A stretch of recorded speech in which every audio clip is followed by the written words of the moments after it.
बिस्मिल्लाहिर्रहमानिर्रहीम, अस्सलाम वालेकुम। मैं हूँ बिशारत राजा, मेरे साथ मौजूद हैं सईद बलोच साहब। सईद बलोच साहब, खबरें बड़ी आम हैं।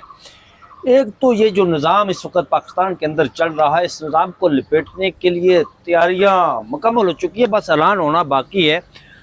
किसी दौर में ये कहा जाता था कि जो 18वीं आईनी तरमीम है, जो पाकिस्तान पीपल्स पार्टी और मुस्लिम लीग नून ने मिलकर की थी, और पाकिस्तान पीपल्स पार्टी और नून लीग इस 18वीं आईनी तरमीम को माथे का जुमर कहा करते थे और क्रेडिट लेती थी कि ये हमारा सबसे बड़ा अजीम मरका है।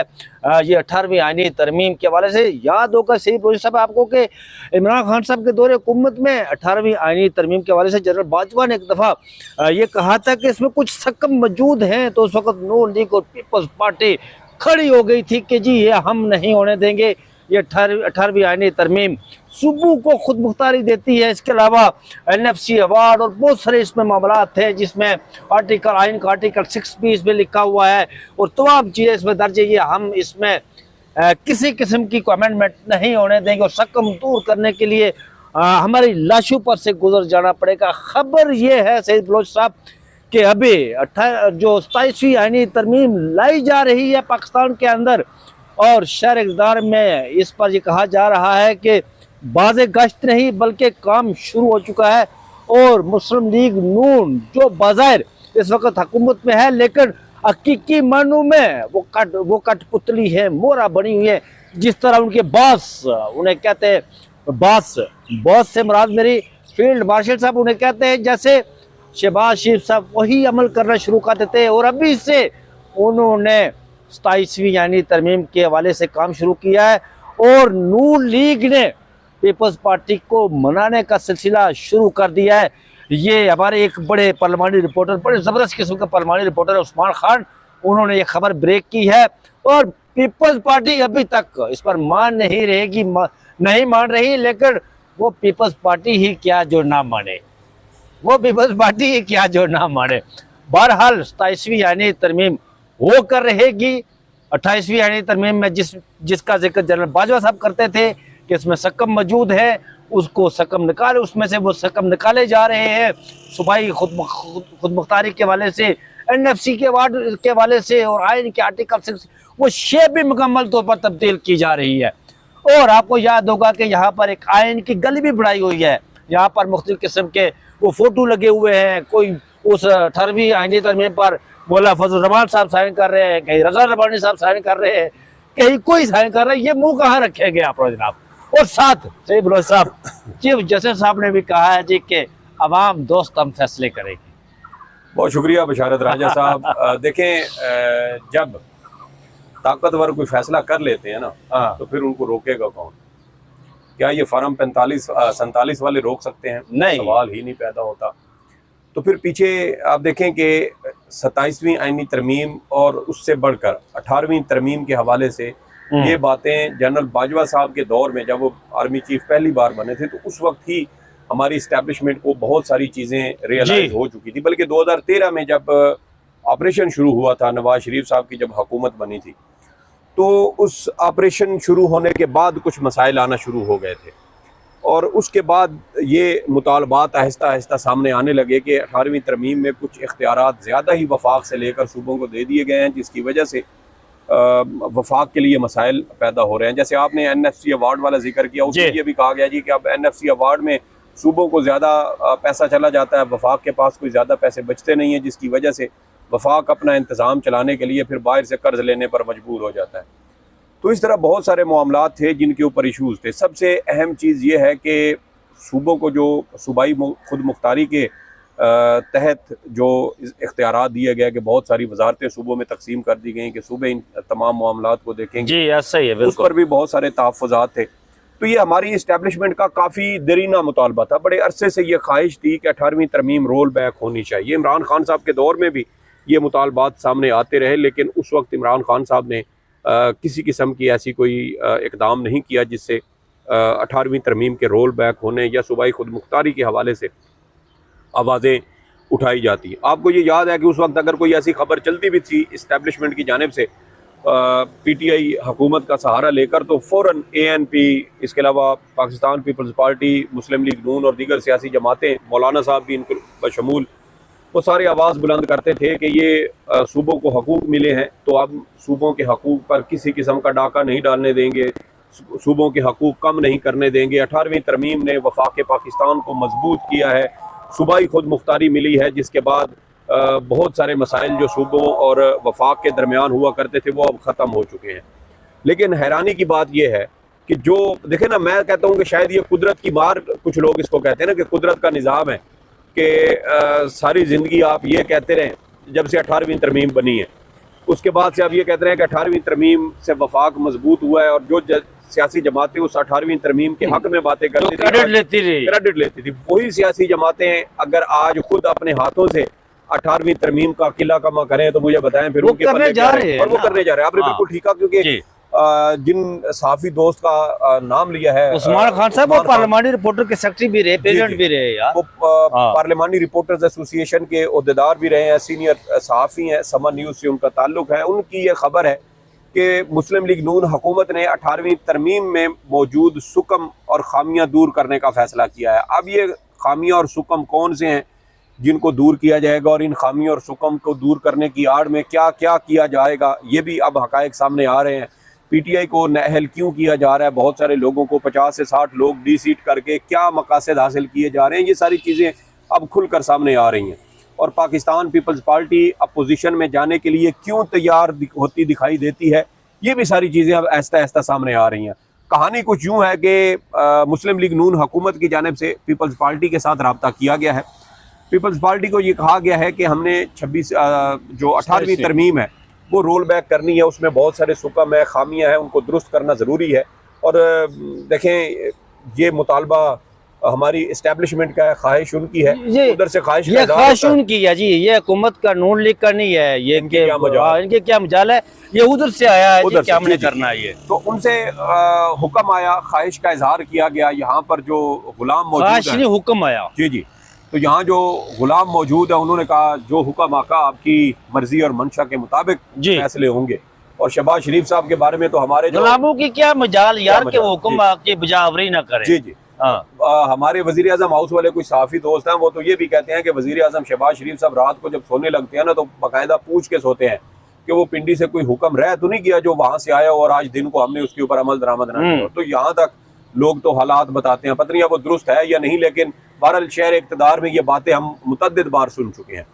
दूसरी बात इसमें यह है, बशारत राजा साहब के सबसे पहले पाकिस्तान पीपल्स पार्टी को कायल करने की कोशिश की जाएगी, पीपल्स पार्टी को इत्माद में लिया जाएगा, और अगर पाकिस्तान पीपल्स पार्टी इसके ऊपर आमादगी जाहिर करती है तो फिर उसके बाद दीगर सियासी जमातों को ऑन बोर्ड लेने का फैसला किया जाएगा।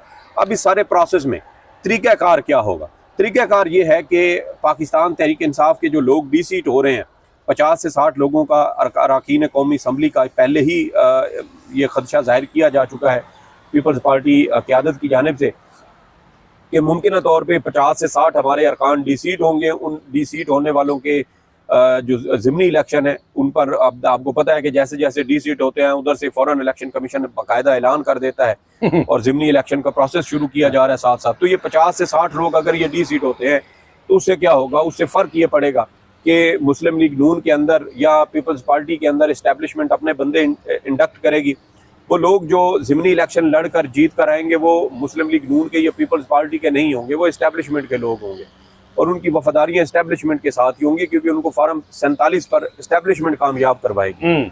अब जब ये 50 से 60 लोग पार्लियामेंट में आ जाएंगे तो ज़रा ये बताते हैं कि पाकिस्तान पीपल्स पार्टी अपोजिशन में चली जाएगी। आसिफ जरदारी साहब फेस सेविंग मांग रहे हैं। मुस्लिम लीग नून उनसे कहती है कि जरदारी साहब अब आपको थोड़ी कुर्बानी देना पड़ेगी, क्योंकि आसिफ जरदारी साहब सबसे बड़े चैंपियन बनते थे 18वीं तरमीम के, क्रेडिट लेते थे कि हमने 18वीं तरमीम की, हमने सूबाई खुद मुख्तारी की है, हमने वफाक उन्हीं के दौर में हुआ, उन्हीं के दौर में, जी 2009-10 में जी। तो अब देखेंगे वो क्रेडिट लेते थे, अब वो क्रेडिट जिन्होंने लिया वो अपने हाथों से उसका गला भी घोंट रहे हैं और प्रोसेस शुरू हो चुका है। आईन का चेहरा ही मसख कर दिया गया पाकिस्तान। आपको पता है ये लोग, देखिए मेरी बात सुने सही बलोच साहब, आप अपनी बात याद रखना, हम वो कौम है नाज़रीन 8वीं आईनी तरमीम इस मुल्क में लाई की जिसमें सदर को असम्बली तोड़ने का अख्तियार दिया गया, हमने नारे लगाए जी, हाँ, बेहतरीन हो गया जनाब। इस मुल्क के अंदर 17वीं आईनी तरमीम लाएगी कि इस मुल्क के पाकिस्तान के अंदर जो सदर है वो हमें बावर्दी कबूल है। हमने कहा ठीक, बाकायदा नाम लिख दिया, नाम लिख दिया गया। और मौलाना फजल रहमान साहब ने उसकी हमायत की थी 17वीं आईनी तरमीम ज़ियाउल-हक साहब की बात कर, नहीं मुशर्रफ की यार, 17वीं आईनी तरमीम मुशर्रफ के दौर में ज़ियाउल-हक का भी नाम लिखा वो ज़ियाउल-हक का नाम लिखा। ज़ियाउल-हक ने 8वीं आईनी तरमीम लाई थी। जी जी जी। और फिर जब 18वीं आईनी तरमीम लाई गई तो उस वक्त भी हमने नारे लगाए, और जब 26वीं आईनी तरमीम लाई गई तो हमने नारे लगाए। अब 27वीं आईनी तरमीम, ये सारा सियासतदान, वो मुझे आपकी बात हमेशा याद आती है कि आप हमेशा ये आपने ये सबसे पहले पिन पॉइंट किया था कि यहाँ पर जब प्रैक्टिस एंड प्रोसीजर एक्ट का वो उसका केस चल रहा था, मैराथन केस चला था, तो जस्टिस मनीब अख्तर ने कहा कि हम अपनी दाढ़ी क्यों दे उधर। तो ये तो सारा कुछ हो रहा है यार। देखिए यही बात है, सियासतदान वक्ती फायदे के। अब देखिए मौलाना साहब क्यों ऑन बोर्ड होंगे, मौलाना साहब के बेटे की जान फंसी हुई है, नैब उनके पीछे पड़ चुकी है, पब्लिक अकाउंट्स कमेटी के चेयरमैन जुनेद अकबर साहब नैब को मामला भिजवा चुके हैं। मौलाना साहब के बेटे के ऊपर इल्ज़ाम ये है कि उन्होंने पैसे लेकर, जब वो वफाकी वजीर मवासलात थे PDM दौर में, 16 माह वो वजीर रहे, तो उन्होंने पैसे लेकर 5 लाख 10 लाख 15 लाख जितना जहाँ जिसका हिसाब बनता, पैसे लेकर नौकरियां जिते जिते छुरी रखी खुंडी जिते लग गए उछला जिते लग गए ला दो। जी जी। तो वो अब उनके ऊपर वो अरबों रुपए की करप्शन का इल्ज़ाम है। उन्होंने अपने बेटे की जान बचानी है, वो हर तरह से तैयार है, इसलिए वो कह रहे हैं कि फाटा को दोबारा वफाक के मतहत लेकर आओ, वो पंजाब खैबर पख्तूनख्वा की दायरा अख्तियार से बाहर निकालो। अब ये तजवीज़ उन्होंने इस्टेब्लिशमेंट को दी। तो अब ये देखें कि अब ये जो नई 27वीं तरमीम है, इसमें पाकिस्तान पीपल्स पार्टी फेस सेविंग मांग रही है। नून लीग कहती है कि आसिफ जरदारी साहब आप कुर्बानी दें, और जरदारी साहब भी बज़ाहिर कुर्बानी देने के लिए आमादा हैं, क्योंकि जरदारी साहब की ख्वाहिश ये है कि उनकी ज़िंदगी में बिलावल साहब वज़ीर-ए-आज़म पहन लें, और वज़ीर-ए-आज़म की शेरवानी पहनाने के लिए, अब वो वज़ीर-ए-आज़म की शेरवानी इतनी महंगी इस मुल्क को पड़ने वाली है कि वो 28 से 27वीं तरमीम की आड़ में सूबाई खुद मुख्तारी को कुचलने की कुछ तैयारियां हैं, सूबों से हकूक वापस छीनने की तैयारियां हैं। तो मुझे बताएं कि एक ऐसे माहौल में जहां दहशतगर्दी पहले ही सर उठा चुकी है, जहां भारत के पाकिस्तान के साथ रवैये क्या, इस वक्त बॉर्डर के ऊपर क्या सलूक चल रहा है, क्या तौर तरीके उसके हैं, हमले हो रहे हैं, पाकिस्तान के अंदर मिसाइल मारे जा रहे हैं, और साथ हमारे ईरान को भी अब मुसलसल ये ख़तरा रहेगा दोबारा इसराइल की जानिब से। तो मुझे बताएं कि ऐसे माहौल में क्या वफाक को मजबूत करने की बजाय उसको कमज़ोर करना एक दानिशमंदाना फ़ैसला है। तो ये हमारी इस्टेब्लिशमेंट के जो मकासद हैं उसके लिए पाकिस्तान पहले भी कुर्बानी दे चुका 1971 में, एक बार फिर उसी तरह की बातें की जा रही हैं। ये जो कहते हैं ना कि पाकिस्तान की हालत बदल देंगे, पाकिस्तान का नक्शा बदल देंगे, मुझे लगता है वो यही नक्शा बदल रहे हैं। कुर्बानी दे चुका है पाकिस्तान 1971 में। देखिए कुर्बानी हुई ना पाकिस्तान की, 2 लाख कर दिया आपने, तोड़ दिया। कुर्बानी होती है कि जी हम किसी बड़े मकसद के लिए कुर्बानी देते हैं जनाब। तो ये देखिए कि उन्होंने अपने मकसद के लिए मुल्क तोड़ दिया, बल्कि जिन्होंने मुल्क तोड़ा उनको सजाएं देने की बजाय उनमें अवार्ड तकसीम किए गए, उनको एजाज दिए गए, उनमें उनको तरक्कियां उनको दी गई। तो ये इस वक्त प्रोसेस पाकिस्तान के अंदर चल रहा है। और यहाँ पर आप देखें कि जैसा मैंने कहा कि PTI के लोगों को डीसीट करवाने के बाद अब ये चीज़ें बन के रही, क्योंकि 26वीं ये जो मखसूस नशिस्तें हैं, अब ये इनको कोई 22-23 मखसूस नशिस्तें मिली हैं। 22-23 मखसूस नशिस्तें मिलने से ये हुआ कि इनके पास मौलाना साहब को मिलाकर तकरीबन कोई 200, मौलाना साहब के बगैर कोई 218 या 220 के करीब सीटें थी। इनको सीटें चाहिए थी तकरीबन कोई 224। तो अब अगर 224 सीटें इनके पास 220 थी, तो 220 में अगर आप 23 मजीद डालें तो ये बनते हैं जाके 243-44 सीटें बनती हैं। अभी PTI के मजीद लोग डीसीट हो रहे हैं। यहाँ से अगर फर्ज करें 60 लोग भी डीसीट किए जाते हैं, उन पर ज़िमनी इलेक्शन होते हैं, वो जीत कर ऐवान में आते हैं, तो ये 244 में 60 आप मजीद कर लें तो ये चले जाएंगे 300 प्लस। अब 300 प्लस में से आप पीपल्स पार्टी की देखिए कौमी असम्बली के अंदर सीटें तो वो तकरीबन बनती हैं कोई 75-76 सीटें बनती हैं। अब आप 300 प्लस में से वो 75 निकाल भी दें तो 2/3 फिर भी पूरी है। तो यूं होगा कि पीपल्स पार्टी अपोजिशन में बैठी रहेगी, उनको एक तरह से फेस सेविंग भी मिल जाएगी। वो कहेंगे जी कि हम इस तरमीम के खिलाफ हैं, हम ये नहीं चाहते, सूबाई खुद मुख्तारियाँ ख़त्म नहीं होनी चाहिए। दूसरी जानिब वो अंदर अंदर साथ भी मिले होंगे, और उस तरह पीपल्स पार्टी जब अपोजिशन बेंचों पर बैठी होगी तो फिर इसके साथ सिर्फ ये नहीं है कि 18वीं तरमीम रोल बैक होगी और 27वीं तरमीम को मंजूर करवाया जाएगा, बल्कि अब उसमें अगला जो इलेक्शन है उसको चोरी करने का भी बाकायदा प्रोसेस मुस्लिम लीग नून और पीपल्स पार्टी शुरू कर चुकी है। वो कैसे? वो इस तरह कि आप देखेंगे पीपल्स पार्टी को ऐवान के अंदर अपोजिशन में बिठा दिया जाए, अगर पीटीआई से 50-60 सीटें आप छीन लें तो अब सबसे बड़ी अपोजिशन जमात कौन बन जाएगी? पाकिस्तान पीपल्स पार्टी। तो अपोजिशन लीडर कहाँ से आएगा? पाकिस्तान पीपल्स पार्टी से। तो जब अपोजिशन लीडर पाकिस्तान पीपल्स पार्टी से आएगा तो आपको पता है कि चीफ इलेक्शन कमिश्नर हो या मेंबरान इलेक्शन कमीशन हो, निगरान वजीर आजम हो, इन सब की तकर्री कैसे होती है? वजीर आजम, अपोजिशन लीडर। तो जब अपोजिशन लीडर आपका बिलावल होगा या आसिफ जरदारी साहब होंगे तो मुझे बताएं फिर उस मौके पर इलेक्शन कमिश्नर जो chief election commissioner Asif Zardari साहब हो गए, क्योंकि वो सदारती माल से जो है ना वो निकाले जाने वाले हैं। चलिए वो अगर निकल आते हैं वो बन जाते निकल आते हैं, निकाले जाएंगे 100%। जी निकाले जाएंगे। जी जी। तो अब देखेंगे अगर आसिफ जरदारी साहब बन जाते हैं अपोजिशन लीडर तो तब भी बहुत सारी देखिए बहुत सारी चीजें राजा साहब उसमें देखने सुनने को मिल रही हैं, बड़ी खौफनाक चीजें हैं। जब आप एक बार फिर वर्दी सदर का इख्तियार दे देंगे, जब आप एक बार फिर सदर को फर्ज करें इसमें ये भी आ जाए कि असेंबली तोड़ने का इख्तियार भी सदर के पास है, वो हो जाएगा तो मेरे ख्याल में। वो 58(2) भी दोबारा आ जाए तो फिर आपके पल्ले क्या रहेगा? तो इसलिए चीज़ें इनके हाथों से निकल रही हैं, ये कठपुतली बनते जा रहे हैं। शुरू दिन से कठपुतली थे। बात यह है कि जब आप अपनी रूह का सौदा शैतान के साथ कर देना और अपनी रूह शैतान को बेच दें तो फिर आपके पास पीछे इनकार की तो कोई आपके पास ऑप्शन होती नहीं है।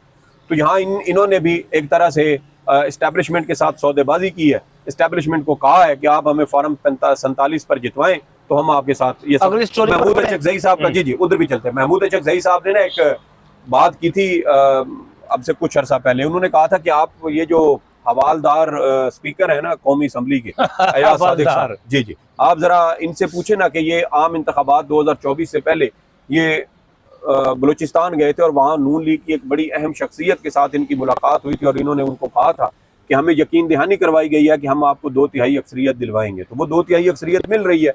नवाज शरीफ साहब के मुस्लिम लीग नून के अपने मकासद है, हो सकता है वो 1-2 शिकें अपनी उसमें शामिल कर लें। इमरान खान साहब और उनकी जमात पर पाबंदी लगाने के हवाले से भी शायद कोई रास्ता निकल है, क्योंकि अदालतों से तो वो काबू आ नहीं रहे, मुज़ाकरात पर वो बैठ नहीं रहे, ताकत उनकी कम हो नहीं रही, बयानिया उनका मजीद तकवीयत पकड़ता जा रहा है, वो कमज़ोर हो नहीं रहा। तो पीछे ऑप्शन अब यही है शायद कि उनको भी पाबंदी लगाई जाए, 27वीं तरमीम के जरिए 18वीं तरमीम रोल बैक की जाए और आंदा का चीफ इलेक्शन कमिश्नर, मेंबरान इलेक्शन कमीशन और निगरान वजीर आज़म को भी मुंतखब करवाया जाए। यानी ये सिर्फ 18वीं तरमीम रोल बैक करने तक नहीं है, ये सिर्फ फील्ड मार्शल साहब को बावर्दी सदर बनाने तक नहीं है, ये अगला इलेक्शन चोरी करने का भी प्लान बना रहे हैं। अब वो इनको चीज़ हजम होती है नहीं होती ये तो आने वाला वक्त बताएगा, क्योंकि आप देखें कि जुल्फ़िकार अली भुट्टो साहब ने भी ना उस वक्त चीफ जस्टिस याकूब अली खान साहब के साथ जुल्फ़िकार अली भुट्टो साहब के बड़े अच्छे ताल्लुकात थे, याराना था, दोस्ती थी, उनको चीफ जस्टिस बनाया। फिर 5वीं तरमीम लाए थे, 5वीं तरमीम, उसमें उनको कहा जी कि इनकी मुद्दत 5 साल कर दी जाए, तो वो 5 साल हो गई, जिसकी वजह से अनवारुल हक साहब का हक मारा गया। वो लंबी तान कर अगला इलेक्शन और अपने अपोजिशन वालों सारा कुछ कर रहे हैं, जी अपने जो अपोजिशन के उनके मुखालिफिन थे उनको भी वो तुलने के चक्कर में थे, नहीं तुलने की जगह बहुत जगह तुल भी चुके थे। जी जी, लेकिन कुदरत को कुछ और मंजूर था। एक आर्मी चीफ जो उन्होंने अपनी मर्जी से लगाया, उसी ने 7वें नंबर से उठा, 7वें नंबर से उसी ने उनका तख्ता उल्टा। तख्ता उलटने के बाद वो उसको फांसी चढ़ा दिया गया जुल्फ़िकार अली भुट्टो साहब को। जो 5वीं तरमीम की गई थी वो वापस ले ली गई और इस तरह अनवारुल हक साहब दोबारा चीफ जस्टिस बन गए। याकूब अली खान साहब को इंतहाई जिल्लत आमेज तरीके से चीफ जस्टिस का मनसब छोड़ना पड़ा। ये बात और उसके बाद जो कुछ हुआ और उसके बाद देख ले, मैं ये सिर्फ कह रहा हूँ कि ख्वाहिशात आपकी बहुत होती है। बिल्कुल, भुट्टो साहब भी बड़ी ख्वाहिशात, बड़ा लंबा इक़्तिदार चीफ जस्टिस की हो रही है। तो अगली स्टोरी की तरफ बढ़ते हैं। 26वीं आईनी तरमीम लाई गई तो justice Yahya Afridi chief justice Pakistan बने तीसरे नंबर से, बगैर वजह बताए, खूबी क्या थी कोई पता नहीं है किसी को। और अब उन्होंने कहा जी कि पाकिस्तान का अदालती निज़ाम जो है वो अवाम दोस्त होना चाहिए। माशाअल्लाह 27वीं तरमीम लाई जाती है, सुप्रीम कोर्ट में पाकिस्तान में चैलेंज होती है, तो आपको क्या लगता है कि चीफ जस्टिस पाकिस्तान क्या करेंगे? देखें, बात यह है कि 27वीं तरमीम चैलेंज होने से पहले 26वीं तरमीम की हालत आप देख लें। हाँ जी, ठीक है। गुज़श्ता साल 26वीं तरमीम गालबन नवंबर के महीने में चैलेंज हुई थी जी। आज तक उसको एक समात उसकी मुकर्रर हुई थी गालबन 3 या 4 जनवरी 2025 को। 8 माह से ज्यादा हो रहे हैं। अभी तक वो केस दोबारा समाअत के लिए मुकर्रर नहीं हुआ, और मुझे नहीं लगता कि उसको दोबारा समाअत के लिए मुकर्रर किया जाएगा। हाँ, उस वक्त किया जाएगा जब 27वीं तरमीम हो जाएगी और शायद उस वक्त तक 26वीं आईनी तरमीम वैसे ही गैर मौसर हो जाए, तो उन्हें कहा जाएगी देखें अब तो 27वीं हो गई है, वो जो आपने चीजें चैलेंज की थी वो तो वैसे ही उसमें खत्म हो गई, खत्म हो गई, तो वो गैर मौसर हो जाएगी। फिर अभी तक 25वीं आईनी तरमीम के खिलाफ दरखास्तें भी पड़ी हैं जो फाटा मर्जर वाली थी। तो इसलिए अदलिया अपने हाथ काट चुकी है। जैसे मैंने कहा कि छोटे छोटे मफादात के लिए इन जजों ने सौदेबाजी की, और अब अलमिया ये है कि चीफ जस्टिस की आंख के नीचे, चीफ जस्टिस के जो उसका दायरा इख्तियार है उसके नीचे पाकिस्तान की मतहत अदलिया में इंसाफ के नाम पर जो खिलवाड़ हो रहे हैं वो सारी आपके सामने है। आप ये देखें कि 3 ऐवानों के, कौमी असम्बली, सेनेट और पंजाब असम्बली, 3 ऐवानों के अपोजिशन लीडर नायल हो चुके हैं, और ये नहलियाँ करने वाले कौन हैं? आपके मतहत अदलिया के लोग हैं, चीफ जस्टिस साहब जिसके कप्तान हैं। तो इसलिए चीफ जस्टिस साहब, अवाम बड़ी सियानी है। अब देखो तरक्की कर गया ना इंसाफ का, अवाम को नजर आ रहा है कि कौन कितना शफाफ है, कौन कितना ईमान पसंद है, कौन कितना आइन और कानून की बालादस्ती का ख्वाहिशमंद है, और कौन कितना मफादात का लालची है। ये सब चीजें अवाम के सामने हैं। तो इसलिए जो रजीम चेंज हुई थी ना बशारत राजा साहब, उस रजीम चेंज ने अवाम की आंखों का ऐसा ऑपरेशन किया है कि अब वो एक तरह से लोगों के आर पार भी देख लेती है, कौन किस नीयत के साथ क्या कर रहा है अवाम को ये भी समझ आ जाता है, और अवाम को ये भी पता चल गया है कि दीवार के पीछे क्या हो रहा है।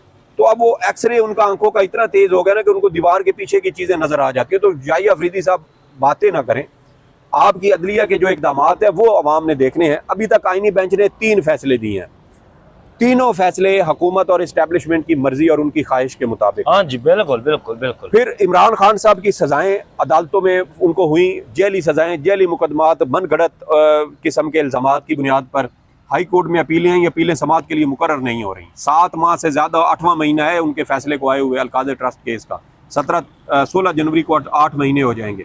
क्या उनकी अपीलें इस्लामाबाद हाई कोर्ट में समाअत के लिए मुकर्रर हुई? नहीं। फिर पीटीआई के कारकुनान, उनके हामियों के जो मुकदमात 9 मई के इल्जामात में हैं, क्या उनको जमानतें मिल रही हैं? क्या उनके शफाफ ट्रायल हो रहे हैं? नहीं।